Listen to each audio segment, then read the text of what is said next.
learning that they wouldn't otherwise have an opportunity for, as well as just participation and engagement that they wouldn't otherwise have. And then as a father of three daughters, one who is a sophomore in high school right now, who is growing in the digital world.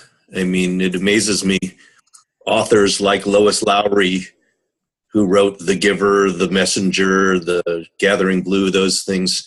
I mean, she has direct contact with her and gets Christmas cards from her, things I would have never dreamt of doing, and talking directly to, to authors and people around the world. And, my other daughter who just, she's in college, but she's in contact collaborating with people in Geneva, Switzerland and Oxford and places like that. So just all sorts of opportunities for those people and my any different than any other child, that provides them a global world rather than just a, what's down Main Street. Right. Main Street suddenly got bigger. You're right. Got a lot bigger. All right. Thank you, Andy. Lynn, welcome. Hi. What's your name? What office? And why this? Why digital learning? My name is Lynn Hockenberry. I am a literacy consultant, and I'm technically, my domicile is the Atlantic office, but I home office and mostly north and east schools in SDI literacy. I'm continue to be interested in digital learning for a number of reasons. One, continuing to think about ways to enhance our ability to reach classroom teachers and systems and students without all of the driving time. That's number one, is just continuing to think about how to do that. And secondly, thinking about opportunities and ways to enhance and think about accessibility for students outside of the SDI, outside of the special education classroom, and what more positive ways there are to engage them with text in settings outside their class, outside of that small setting, so that they can have better access to text in their classrooms too. Very good, thank you. And Kim. Hi, I'm Kim Wise, and I'm a science consultant, and I'm out of the Avoca office, although I office from home. I think, after just coming off of a conversation with Laura Williams on iLead, relevancy is really in my mind about how all of our students going into the workforce in any way are going to be using digital tools. So for them to experience that in an authentic way while they're in school and to personalize their learning in that way, I think is a powerful way to learn. So I'm excited about those possibilities. Okay, great, thank you. And there were several people who aren't able to be with us, so they asked that I record, so I'm doing that now, just to forewarn you. We are being recorded. Why digital learning for me? Well, it's been a passion of mine for years. I know that's a surprise to many of you. I think digital learning can probably take us places we never even imagined, like that Main Street idea that Andy was sharing with us. I think digital learning supports many things that we're doing. I think it fits very well with MTSS, and I think it goes with some of the things you were saying, Lynn, extending opportunities for kids to access text or things that they weren't able to access before in school or out of school at home, being able to access some things. So I think it's got an important role. I don't think it's the primary role. I think it's a support role to good instruction, and that just needs to be set up front. Instruction comes first, digital learning helps support that. So welcome, Cheryl. We're just going around and doing introductions and saying why we have an interest in digital learning, and you're up next. So I hope you're ready. Who you are, what you do, what office you're out of, and why digital learning. Cheryl Case, occupational therapist, Red Oak office, and I'm on the autism team, and we're doing some instructional learning or teaching with that, so how this could best fit that. Boy, that was good. Way to go. You were ready. I even impressed Cheryl Mulligan standing here walking by. All right. Very good. So everybody got the agenda, I assume. Did I'm going to take a look. Everybody got it? Looking for nods. Okay. So, nothing fancy here. Just I wanted to start the conversation with a group about where do we want to go with digital learning. I realized that a couple of years ago laid out a vision for what was called technology integration to start with. And its focus really has been on the tech. And that's been problematic in many ways, I think, because it puts at the center of the conversation the wrong thing. The center of the conversation needs to be the student and instruction that's going to improve their achievement. And then digital learning supports that. And digital learning goes beyond just thinking about the tech. It's many other things as well. Tech is a part of it, but what are the things around that help support good learning in digital sense? So I know we have the digital learning vision document that I think most of us have seen at some point. Probably if you're newer to the agency, you probably haven't seen it, but we can reference that at some point. I don't want to start with that though. I think there are probably some good things in it we could probably borrow from. But what I would like to do ultimately is for this group to help identify the vision collectively around what do we want digital learning to look like for GHAEA, and then develop actions to help us move toward realizing that vision. So let me stop there. Does that make sense to people? Yes. Okay, good. All right. So a couple of things for me as I think about digital learning, and one of the things you need to know about me too, if you don't, I'm also leading development of a digital learning plan for the state. And by the beginning of next year, we'll have the initial iteration done. I'm going to tell you it's not a plan. It's a descriptive document because that's as far as we're going to be able to get this year. It's going to describe what's going on around the state with regard to digital learning. And then we hope to develop an action plan based on that after that. We'll see how it goes and what support we get. But so far, there's a lot of excitement around that. So, there's that in my background as well. And I'll share some pieces from that because I think that can inform our conversation as well. So for me, as I think about digital learning, there are a couple of pieces that I think about. One is we can talk about digital learning as a strategy. So how do we use digital learning to enhance the work that we do? How do we use it to make ourselves more efficient, more effective? And one of the things that comes to mind right away for me is this kind of meeting. Maureen didn't have to drive 30 minutes back to her office to jump into this meeting. We'd all have to come together in one place collectively. So this is a much more efficient way of coming together and having conversation, getting the work done. And I don't know how many know it, but over the years, we've reduced our mileage reimbursement because of video conferencing. The first year of mileage, Emily Nelson shot me a report. It was like $500,000 spent on mileage. Well, if we're reimbursing mileage to the tune of $500,000, that means there are about 5 or 6 consultants that we're not going to hire because we have to pay people for driving.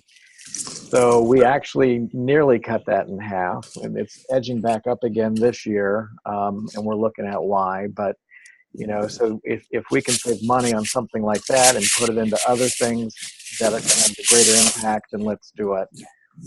And this also gives you more time as a professional to spend time doing the things that we hired you to do, working with teachers and students. So again, it's increasing our efficiency with our work, and then exploring, how it can also make us more effective. The other piece for me, as I think about it, is professional development for our teachers. And so what is it our teachers need to know and be able to do so that they can use digital tools effectively? And so what is it that, as I often think backward from the teacher and the student. So what is it they need to be able to do in the classroom? Then what is it we need to know and be able to do to support them to be able to do that? And I think the same way around digital learning. So what do we need to offer in terms of professional development and support around digital learning of the teachers in the classroom or principals, whatever the case may be. I think long gone are those days where the Judy Griffins and Stephanie Mickelsons and Mary Ann's and Laura's of the world go around and teach apps. We still have people calling us to do that, but I'm telling them they can say no now, because we need to get beyond the apps. It's not just the apps anymore. It's about how do we use digital learning to support the instruction, and it's not just the app. So start with the instruction and then move to the digital. So that's just some background pieces for me. And you know what, and I'm going to stop regularly because I don't want to be the droning head on the screen, and hear from you. What, you know, does that resonate with you? Do you have other thoughts when you think about digital learning and the AEA? Some initial thoughts?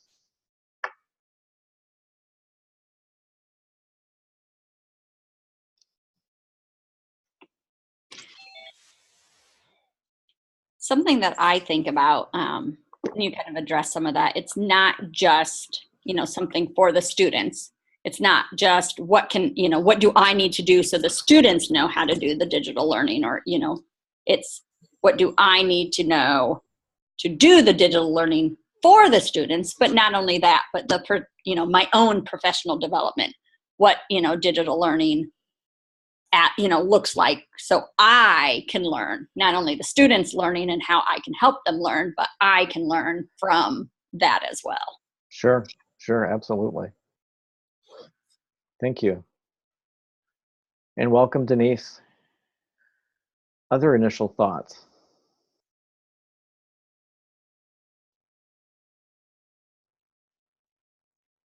I like what you said about that it's not about the tool, that it's about the learning. So for us to approach this as what's the learning, what's the goal, what's the why, and then what's the best way to it may or may not be digital. Mm-hmm. When it is, then how do we support that? Yep, agreed.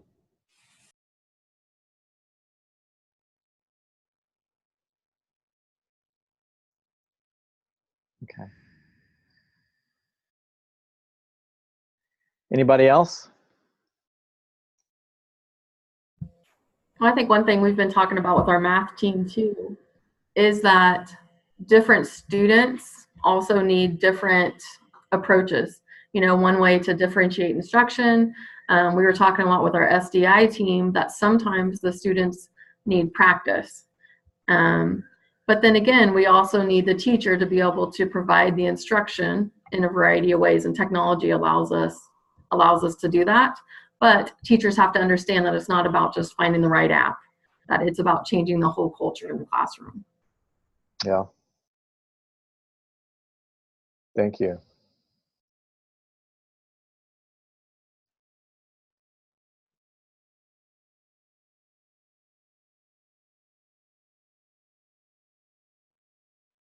I want to know what the research says about wait time when you're doing a video conference like this. What's the appropriate wait time? All right. Well, let's go ahead. Somebody have something? Just share that with us when you know, because that's frequent. It seems different when you're online than when you're in a face-to-face meeting. All right. Andy, were you trying to share something? Well, I was just going to, go back to what Maureen said earlier. This is the world that this next generation of students are growing up in. So if we can make it more efficient, more effective, teach them the right strategies, it's a tool to making it a global world.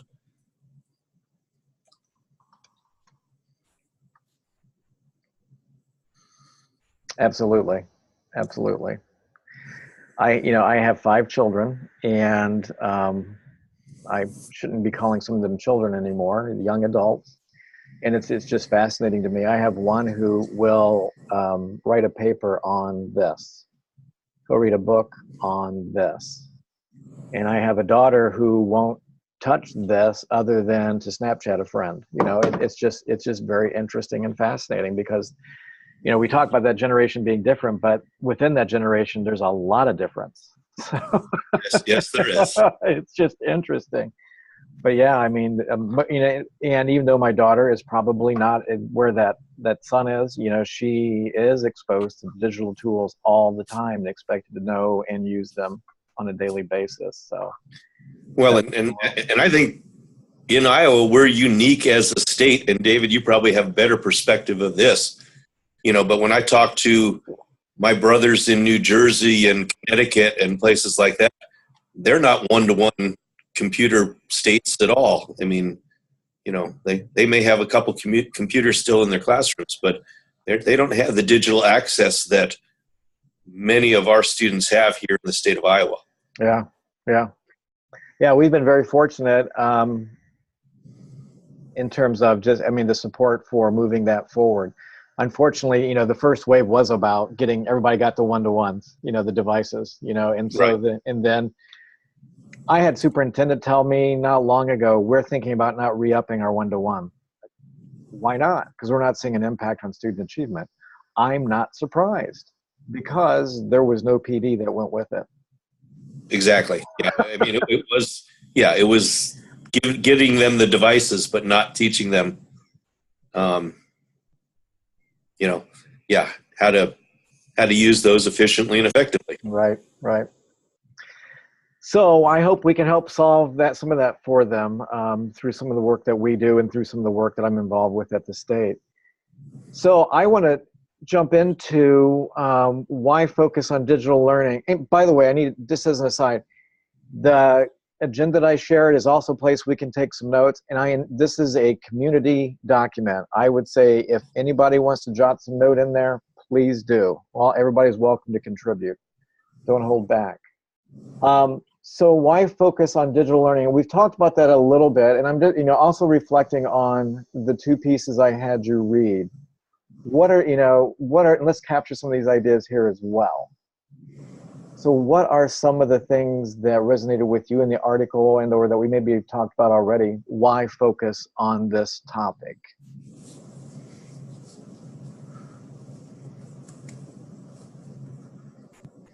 It's the world that kids live in. I mean, that was one we just got done talking about, right?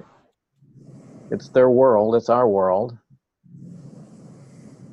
I can tell you one of the passages I highlighted on the NEA article was just where it talks about at the bottom of the first page. Well, I printed stuff out, not quite all the way digital yet.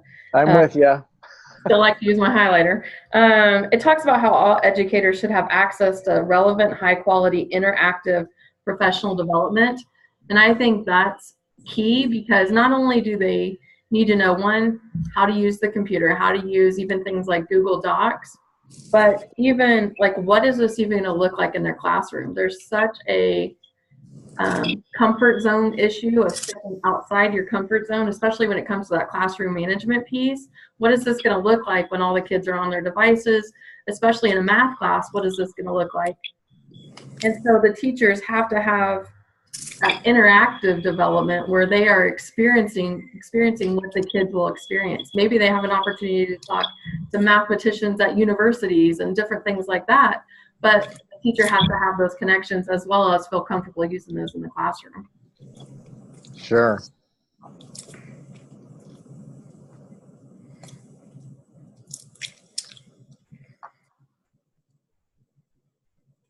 What else? What are the other whys we should focus on this? It's where the kids live. All educators need access to high quality. So professional development piece, and that's definitely a role the AEA plays. I was thinking about, as I was looking at the Huffington Post article, and we've touched on a little bit of all of this, is sometimes I think that there's a misconception too about what digital learning is. And you've touched on it when you talked about the app, you know, is it just the apps? No. Is it just having the computer in your hand? Is it just having a device in your hand? And it's really the second paragraph on the Huffington article. You know, it talks about all of the different things that are out there and really thinking about, regardless of your definition, what are the things we need to be looking at? So that personalization, accessibility, the relevance, and the efficiency, which I think we all alluded to, maybe not in as compact a statement as what the article does, but those things all came to mind, is just helping to clear up for all of us, AEA staff and LEA staff, what it is we're looking at, not just apps, not just increasing use of Zoom, but how do we do that more efficiently and effectively?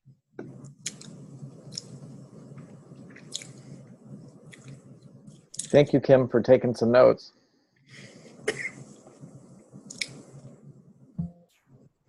And something else that caught my attention too was talking about that blended or hybrid model, where if you're talking about it changing what instruction looks like in the classroom, maybe the kids don't get all their knowledge from the teacher, from the textbook. You know, maybe there's where you start bringing in some of these outside resources that the teacher has previewed to, this is how you're going to learn about this, whatever concept it is, but the kids have multiple or a variety of opportunities to learn from that using their strengths, their multiple intelligences. There's some interesting, like free education resources, open sourced textbook type websites or companies that are starting to come along with different ways to represent that material for students, where they can almost personalize their own education but still have the support of the teacher in the classroom.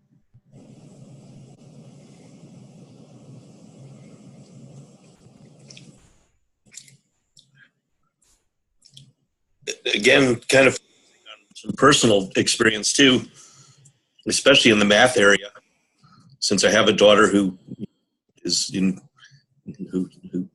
just got her doctorate in bioengineering, and was a math major. But when she got to college, where she really got to use more of the digital learning experiences, it wasn't just learning math anymore, but it was seeing the application of the math that really fascinated her.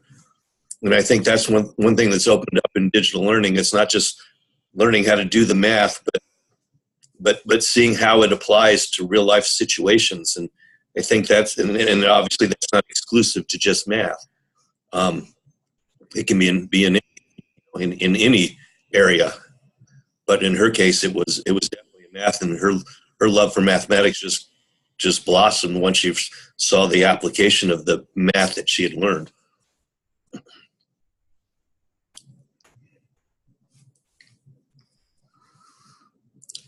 Good.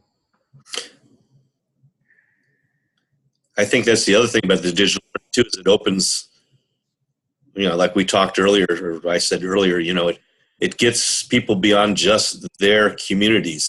I mean, this is a place for, I had this discussion and I shared this with Martha Bruckner when she was our superintendent here in Council Bluffs, that most of our students know just a minimal amount of occupations and opportunities for them. They know what their parents basically do, and they understand what teachers do. And, until digital learning came in, they didn't have the opportunity to see all of these other, possibilities for them. And especially that happens in a smaller town, smaller community where you have even maybe fewer experiences with other employability skills, things like that. Yeah. Andy, that makes me think of a conversation I had with Lane some years ago about how digital learning helps level that playing field for all kids. He talked about how, it was the home that had the encyclopedias in it, where, those were the kids that were able to get at, more information than kids who didn't. Right. Now, if you got connectivity, wow, it really levels that playing field in terms of being able to access information, access people, like you said, broaden your, make your community much bigger than what it currently is. So everybody has the same ability to do that. Now, I could talk about how rural and poor communities don't have the same level of connectivity, and that's an issue. And Iowa's actually not too bad there, but still work to be done. But anyway, ultimately it can have that leveling effect. I want to go back to A for just a second.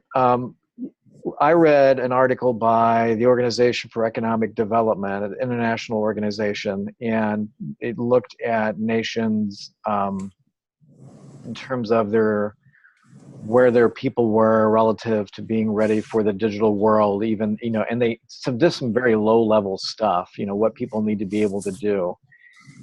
And United States was not at the top of that list. I think we were about halfway down the heap. And, they were looking at things like being able to access things on the internet, because being able to navigate different things on a computer. And it's important because it's some very low level things like that you need to be able to do in so many jobs anymore. Even getting a job, I've heard more stories recently about how people can't apply for jobs because the application's online, and so they can't get it online, so in terms of like an economic piece, low SES, if they don't have a computer in the house, they got to go find a way to get on a computer, go to the library. I understand that. But so there are things some very low level things that not every child is ready for when they leave school when it comes to the digital world. And so there are just some very basic level things that all kids need to know and be able to do in the digital world to be successful post-secondary.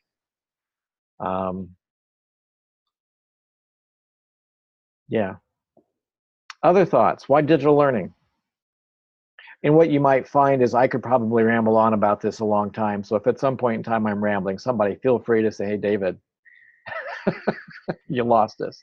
You're rambling. What else? Why digital learning?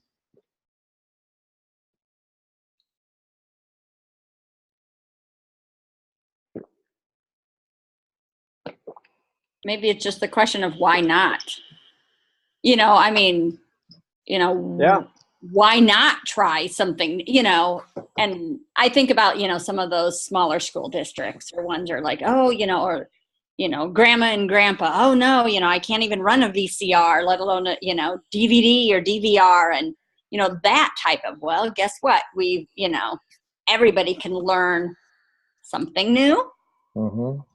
So just that basic, well, you don't know what you don't know until you know it. Then you knew you didn't know it. And, why can't it help? Why, and it's not going to work for every kid or every person, kind of like printing out, you get the email or, can you read books, on Kindles? Well, I can't stand, reading book. Give me the actual, but I know it's an option, and maybe reading an actual book for somebody isn't, but that same book could be on the Kindle, on the computer, the iPad, and that's going to give them access and something just to do, that they wouldn't have before.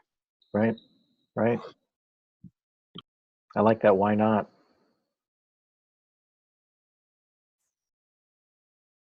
So I'm curious, what is your sense of where GHAEA staff are relative to the notion of digital learning and focusing on it? Is it just too wide and varied to say, I think it's like this? What do you hear in conversation about digital learning and why or why not when you talk to other staff?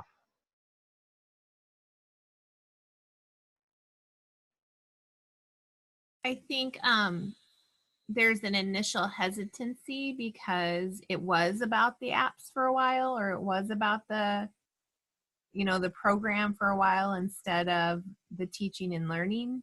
Mm-hmm. I think that people would admit, though, that we live our lives online now. I mean, my phone is my computer. I think we will, and then, one of you guys brought up the professional development and how we need to provide it in a high quality way as part of their learning. So not just electronic bulletin board, but really, how does it help us to learn and not just hold our knowledge? I mean, I feel like we've used a lot of surface level technology and really haven't gotten at the meaty stuff that really makes the difference for kids in learning. Like in science, like it's the probeware, and it's the, that kind of stuff. It's the tools that help us to measure more specifically, that those are kinds of things that I don't know. I think there's going to be a hesitancy until we can prove to them that it actually changes the learning instead of just what kids will do or have an activity type of thing. Mm-hmm. That makes sense? Mm-hmm. Yeah.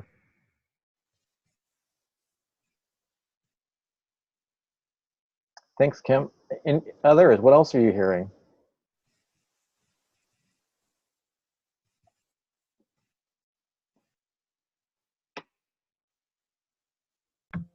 I know on my team we have some mixed feelings. I mean, some of, even just talking about consultant wise, some of our consultants feel more comfortable with it than others. And some of it is, I mean, if you think about like our SDI data, we have some pretty good data, and sometimes you don't want to mess it up. I mean, you know, and so throwing another piece of instruction or something at them, I think some of them are just kind of hesitant and a little scared of what that will look like for them. So then putting that forth to teachers is definitely way outside their comfort zone. So, but I agree with what Kim said, because a lot of it is like, what can kids do with this technology as opposed to what can teachers do to enhance instruction with this technology. So getting away to transform that to think more from the teacher's lens as opposed to from what a student can do. Because we do the same thing, like what she was talking about in science. It's the same thing that we ultimately go to first. Like, oh, let's use technology to do this, to do this, to do this. But we're not changing any sort of instruction in the classroom.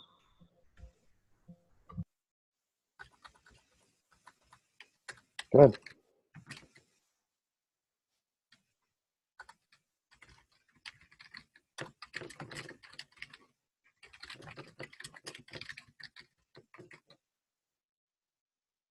What else you heard in the field?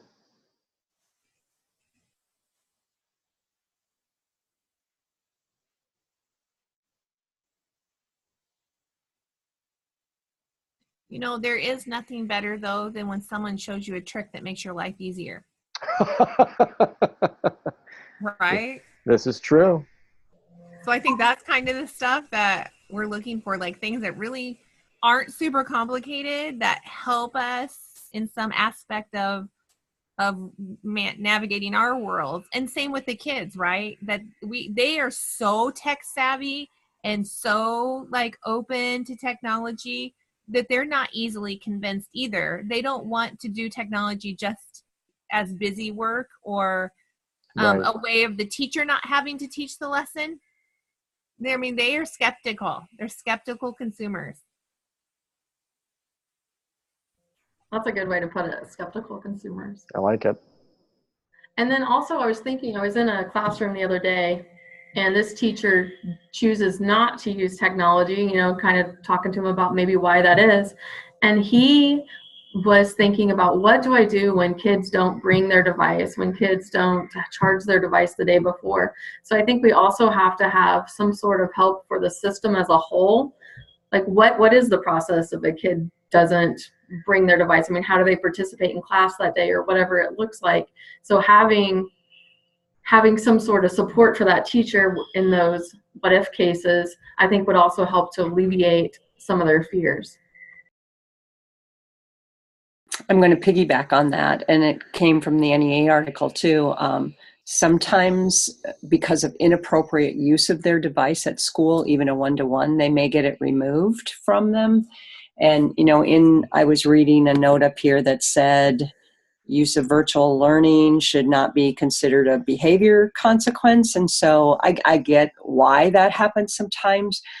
It is a concern, though, for a teacher who is using an online platform and the student comes in and no longer has access to that. So I think that's probably part of that problem solving I think you're talking about, or figuring out a way to handle that in a different way.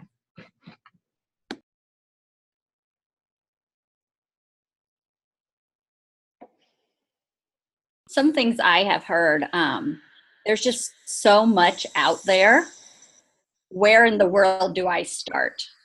Right. You know, you just think of social media, even outside of the, teaching PD type of realm. But okay, so do I do Facebook? Do I do Twitter? Am I supposed to Snapchat? Should I do Instagram? What about, oh no, these people do this and these, there's so much that it's like, where do I start? And it gets so overwhelming, I think, for some people, that it's like, okay, I'm just not going to do it. And you put it on the back burner and then it stays there.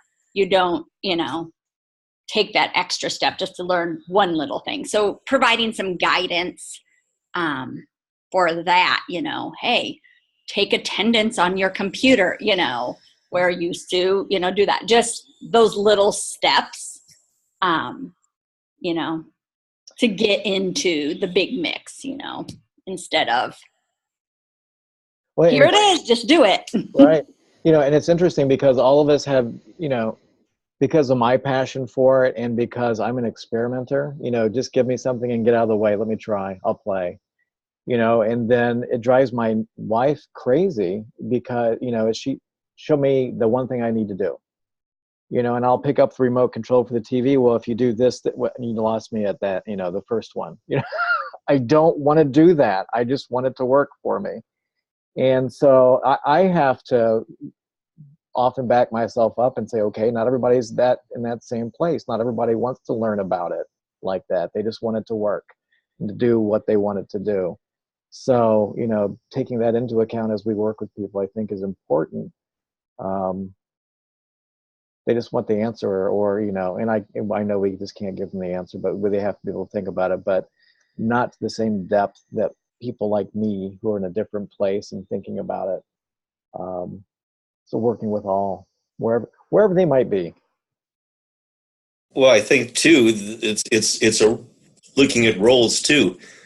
I mean, our students are the digital explorers. Right.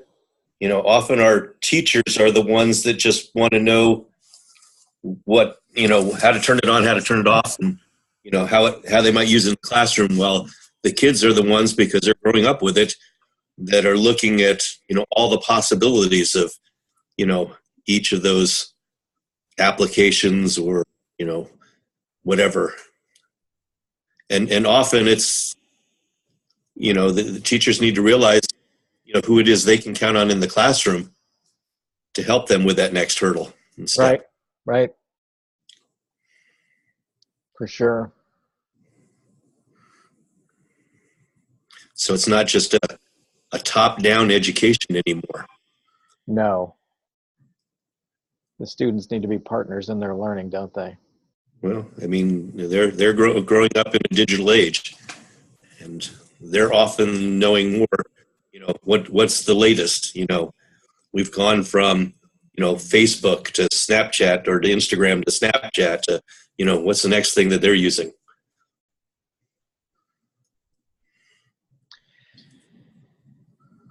I want us to. I'm going to share my screen here for a second. First, you're going to get to look at yourselves real quick. There we go. Can you see my why? Yep. Start with why. So this is a piece that Devin Schoening out of Council Bluffs shared with me. So those of you who have been connected with Council Bluffs may have seen this. Council Bluffs has been, and they started as a one-to-one school.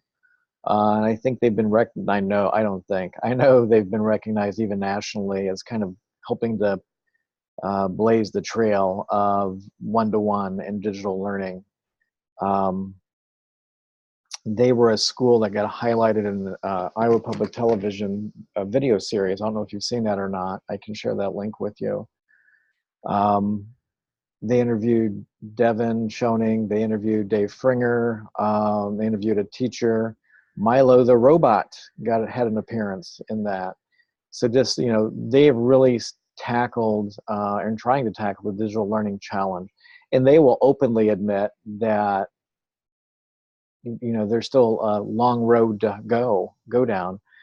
But at some point in their development of the work that they're doing, again, they started with a one-to-one and then realized they needed to take a step back and start with, not with the device, but with the instruction.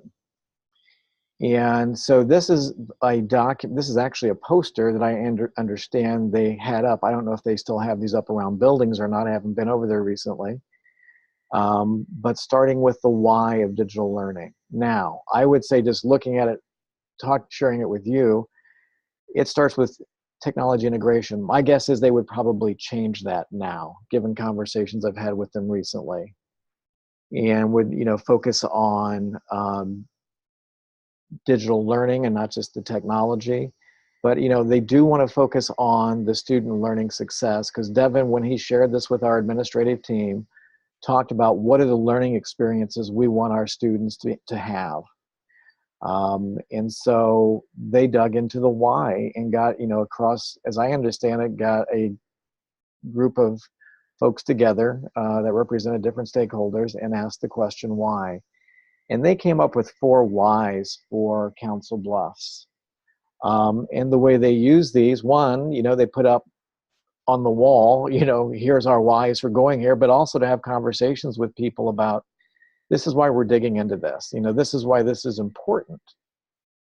And so if you just take a second, look at that, one of their whys is personalized learning. I think I've heard us mention something about that as part of the conversation we've been having. So, personalizing for opportunities and differentiation for learning that is student-centered. Making purposeful connections, and I think that gets, Andy, to what you've talked about, connecting with those outside experts or different audiences, being able to connect to different resources and places. The next one, powerful experiences, being able to have experiences that may not otherwise be possible. I think the digital field trip or that online field trip, I think is one, that comes to mind for me as I think about that one. What are those things that you could do now because of the digital tools that you wouldn't have been able to do before? Digital citizenship is one that came to the top for them. Because, as we've said, digital, today's students do live in a digital world, and they need to have help in understanding that digital world. Kevin Honeycutt, who we had in a couple of times a few years ago, talked about kids are playing in a different sandbox now, than the ones that we played in. The sandbox I played in was literally a sandbox, but not anymore. A lot of times it's that digital world, and kids need to understand how to keep themselves safe, what's good to do, what's not good to do, implications of putting something out there in the digital world. I'm involved with soccer, Andy. It's no surprise to Andy, or those who have known me for any amount of time. But one of our soccer players 4 or 5 years ago threatened to kick somebody's bottom through a tweet, and I'm just no, talk about a career-ending move. It was a very, very poor choice, but kids need to learn about the impact of doing those kinds of things. And unlike in our time, there wasn't a record of when I did stupid things like that. Thank goodness. But anymore, you put those things out there in social media, there's a record. So digital, the whole point being digital citizenship. Or even body image with every face can be filtered. Yes. What girls are seeing. I certainly like that Snapchat filter that slims down my face, but knowing that that's not my real face, so. Yeah, good. So, I show you this because, this is an example of Council Bluffs trying to tackle, why is it we're doing this? It may have started in the beginning with, wanting to be a district that was one-to-one and not really going deep enough. That is very surface. So I would like us to think about, and we've been talking about why digital learning, but, what are the whys for Green Hills AEA? What are the whys that we need to have in mind as we tackle a vision for digital learning within Green Hills? And I know we've started to tackle some of that. We've talked about some of the whys, but I would challenge this group, what are the 3 to 5 things of why digital learning that we think are most important, and that when we ultimately go out and have conversations with our colleagues in the AEA, why we are doing this. So I'm just going to throw it open and say, and let's keep it simple for now. And we can even go back and look at some of the things we talked about earlier on under number 4. But what do you think are our 3 to 5 big whys for digital learning in Green Hills?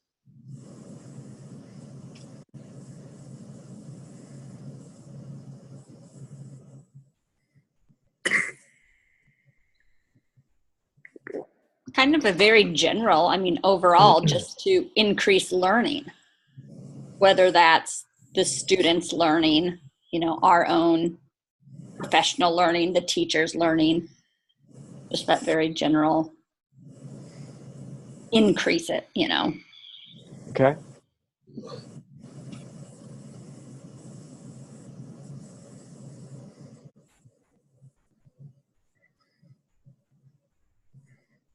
I think another would be equal opportunities for all learners.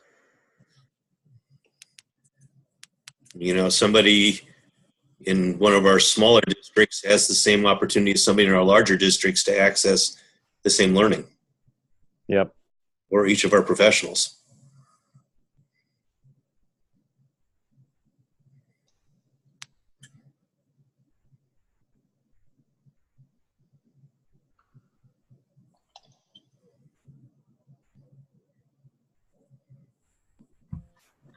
Well, and I was thinking too, just that differentiating instruction.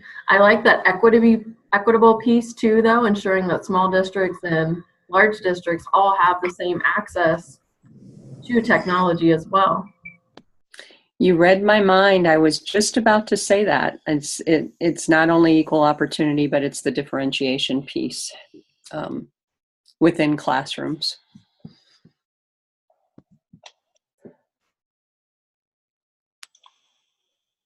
And within our PD, you know, we've not done the Autism Institute this year because we just had low numbers, but looking at some people understand the visual schedule and some people need that lesson and others are, what are my next steps? I feel like we were only just doing that beginning part all the time, so.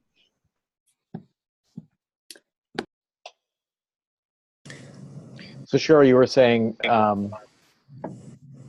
was that going along with differentiating instruction, not only for kids, but for our PDs, like, yeah. Gotcha. Personalized PDs or kind of that. I agree. And it's thinking about creative ways to do that. Mm-hmm. Or creative collaboration, you know, because there's a teacher in one building that's probably having the same issue with my teacher in this small school. How can we bring them together to problem solve even instead of just coming to us all the time? So. And that, yeah, that's always a challenge. Yeah.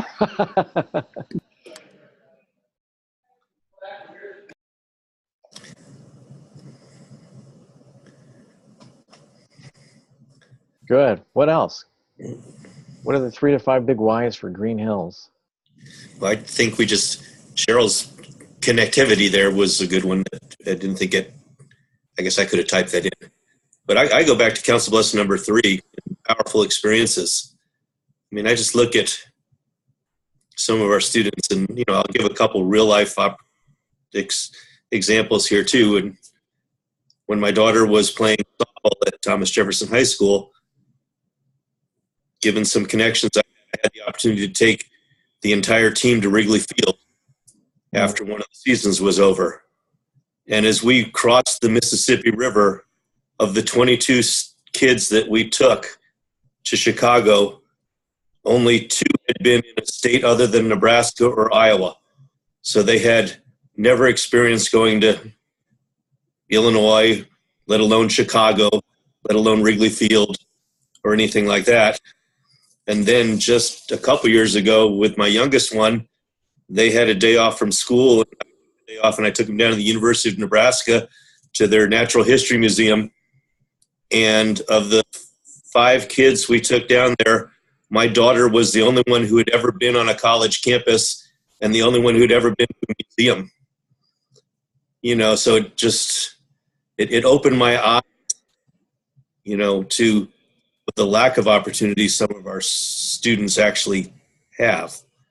You know, and digital learning is a way, like you said, to give them the experiences without having to go on a, I mean, they go on a virtual field trip to places that they never dreamed of going to. Sure.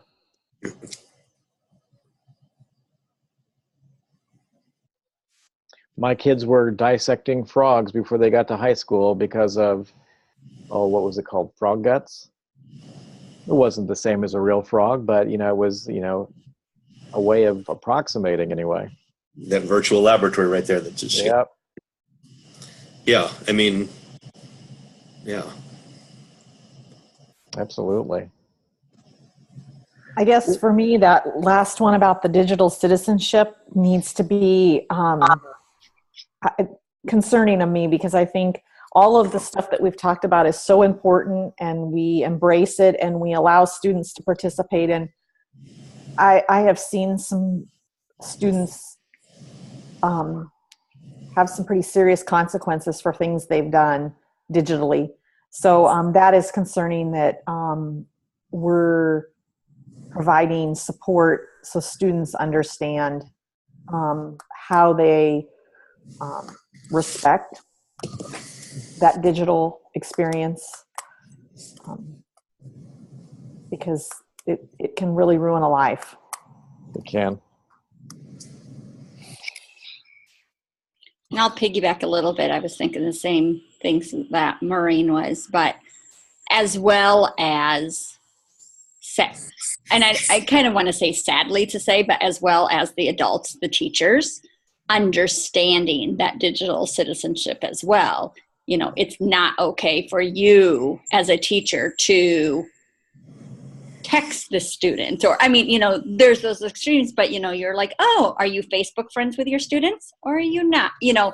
Some of that understanding, there's not necessarily a cut out cookie cutter, everybody needs to do XYZ with some of those, but understanding of consequences and things that could, and the reasoning why you should or shouldn't on that. Because if the teachers don't understand it, they're not going to be able to portray that for their students then. What I think about when you say that is just, what's an appropriate professional boundary? We understand it in the physical world. What is it in the digital world?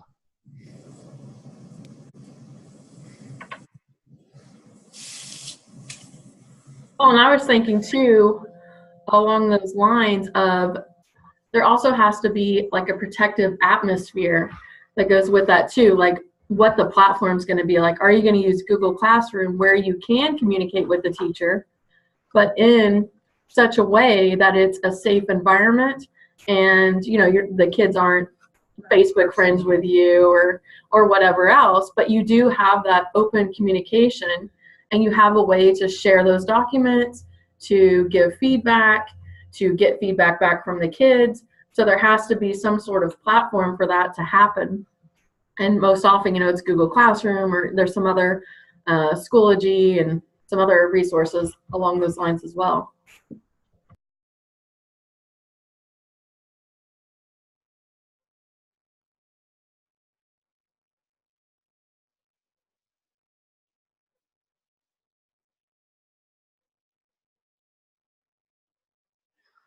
What's missing from our whys? What's not there for you as you look at that?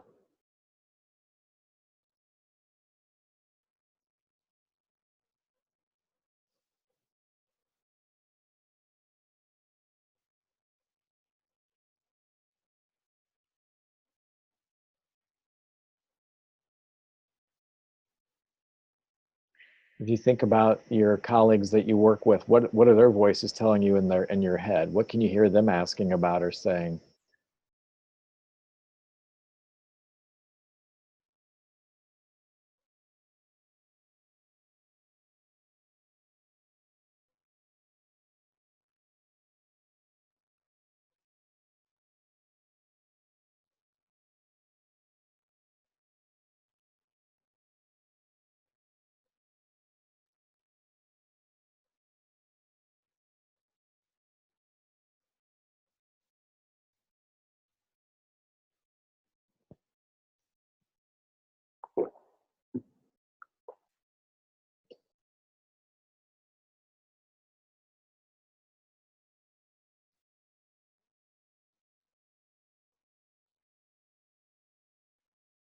You know, I wonder if we have captured in there, one of the pieces that we've talked about along the way is preparing them for the world that they live in, or the world that they're going to live in, preparing our teachers for the world that our kids are living in and going to be living in.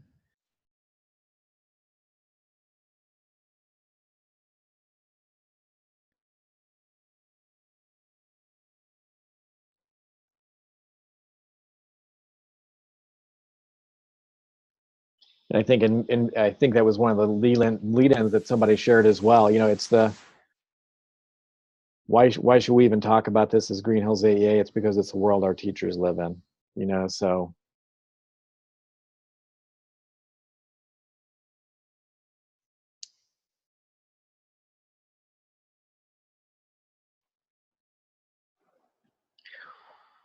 So if we, you know, I think what I'm going to do for today, I think we've covered a lot of ground. And I wasn't intending to answer all of our questions today. I really wanted to, you know, dig into the why. What I'm thinking about is drawing our meeting to close here in a few minutes, but, you know, and there's another piece I'd like us to read before next time, and I'll send out a doodle for a meeting, looking a month out or something like that, you know, to kind of space these out. I don't want to overwhelm anybody because I know everybody is very busy. But then come back and look at our whys, and are these the whys that we want to communicate? I think there's probably, looking at those, we could probably collapse some into one, you know, so maybe, and get it at, you know, 3 to 5 manageable, you know, the big whys for us. Why focus on this work? And then get into talking about, you know, visioning and current rally and that kind of a thing. But before, you know, I'm going to throw it out one more time. Is there anything else in terms of what are our whys as an AEA for focusing on digital learning? And let's just review our notes real quick to see if there's anything we talked about earlier that we think is missing from our whys that we want to have there.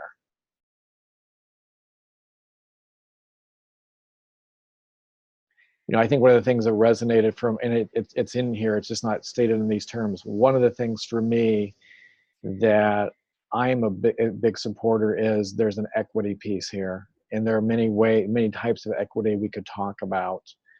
You know, it's levels the playing field. It's, you know, there are issues of equity access to devices. There's issue of equity of access to good quality learning that infuses technology. So, you know, yeah, I'm a psychologist by training, and I will always be out to save the underdog. And so for me, you know, equity is a huge consideration in whatever we do. You know, quite frankly, it's what the AAs are about. You know, AEAs are about equity, providing equity to our school. So, you know, always thinking about equity. And I think it's a part of probably a number of these things that we're talking about, but equity, equity, equity, equity.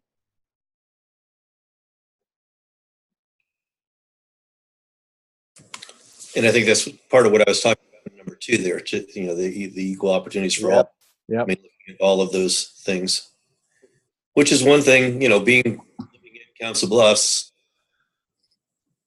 you know, it makes me proud to be in Council Bluffs because, you know, they have whatever it is, bingo or Bing or whatever it is, the internet opportunity, you know, that's just a community internet service. So all the students don't have to have, I mean, they all have internet access when they get home. Mm-hmm. Because through their grant or whatever, you know, the Council Bluffs School District is providing internet access for all students.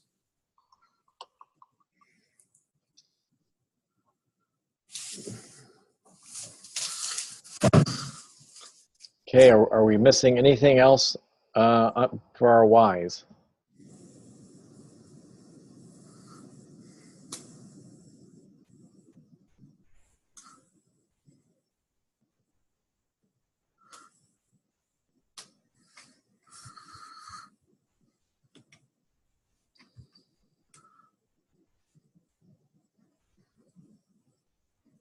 Okay.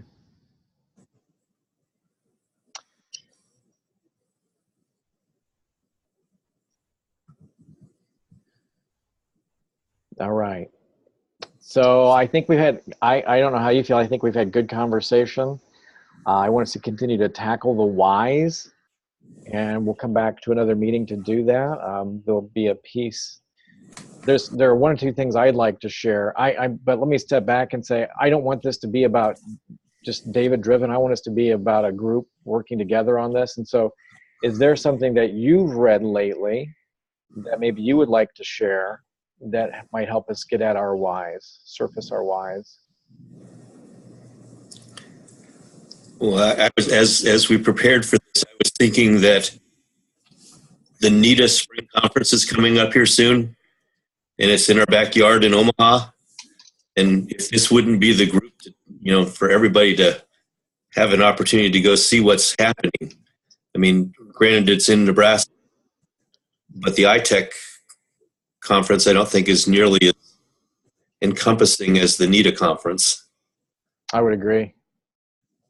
And I mean, to see what's being done with digital learning, and they bring in some really, I'm going to use challenging keynote speakers. They challenge us to think about what we're doing, why we're doing it, and what we need to do. I don't know. I haven't looked at what's on that NETA conference for this spring, but I just thought that might be something would benefit from. And if anybody from our team would like to go, I would support that if that fits into your schedule. It looks like is it in April, Andy? I think it's usually in April. April 18th to 20th. Just found it. And where is it? It's in Omaha I think it's at the CenturyLink now. I'll put a link. Thank you. And it's 2 days. It's been 2 days. I don't know. I mean, like I said, I haven't looked what's offered this year. April 18th and 20th. Yeah, it's teachers talking about what they're doing. Good and bad. But it's the reality of what's out there right now. And I'm going to put another link in. I mentioned the IPTV work that had been done, and it highlights Council Bluffs and other schools across the state in the work that they're doing. So again, this is not a must. This is if you want to have a look, please do. I think ultimately it's 30 minutes long, and it's my 15 seconds of fame because I did an hour. I was interviewed for an hour for all of maybe 30 seconds of video. Just fine. They focused on the right things. It wasn't me. But that's where Milo, the robot that we use with students with autism, that was in there, and that was out of Council Bluffs. So have a look at that if you have a chance. So, okay. All right. Because I had started with the question of, anybody have any pieces, things they would like us maybe to look at for the why. And Andy suggested NETA. I think that's great. I think, the video might offer some things, but I think what I'll do is also shoot you guys a piece to look at. There's the National Ed Tech Plan. And probably everybody's read it cover to cover. I have not. I've dug into sections because we're fashioning the Iowa plan around it, but I think it also has some information I think would be good for us to chew on as we think about what are our whys for digital learning. So I'll send a part of that out to you for that. Ultimately, this would be ideal for everybody. I am not going to recommend that you read this today. It's Michael Fullan.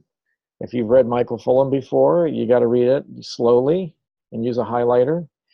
But I think Michael Fullan has done a nice. He's come around to how technology can help accelerate. That's his language, accelerate learning. You got to start with pedagogy. it's pedagogy, and then technology can help accelerate. So might be good to read. You know, I ultimately, and I'm wading through it right now, and I'm going to have the administrative team tackle it because I like this notion of deeper learning. So that's what we're about ultimately. So anyway, there's my commercial for Michael Fullen. His early work, I don't know about you, as I described to somebody recently, it was a little esoteric. You know, I forget, Something Forces was one of his first things I read. And it's on my shelf somewhere, but I haven't referenced it a lot. I think this one is in a different place, and it's easier to access probably for more people. So anyway, there's my commercial. All right. All right. So today we've covered why. Talked a little bit about that, and our next meeting, what we'll get at is trying to hone that so we get at our three to five big whys, look at vision and current reality and actions of those kinds of things as we move forward. I would love to, by the end of this year, really have something in place that we could, you know, move into next year and have some actions around moving digital learning forward collectively. Okay. So I will send out a doodle as soon as we get off of here to see when everybody's available next time. I will ultimately send out a link to a piece that I would like you to have a look at for next time, something to read. If people want to consider NITA, they're welcome to do that. Let me know. I would support that if it fits into your schedule. What am I missing?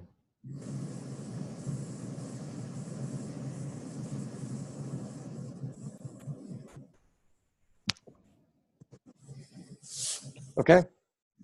I guess I'm missing nothing.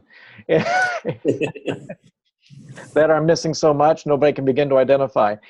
Anything else for the good of the order for our meeting today? Then I just want to make one comment about our new chief administrator.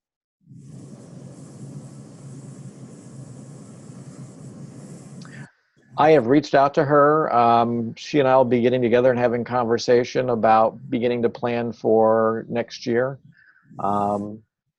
I unfortunately did not get to meet her, but I have heard, you know, good things about her from some of those folks who did. And you know, I know it's always a little bit nerve-wracking for people as you have a shift in leadership, but you know what?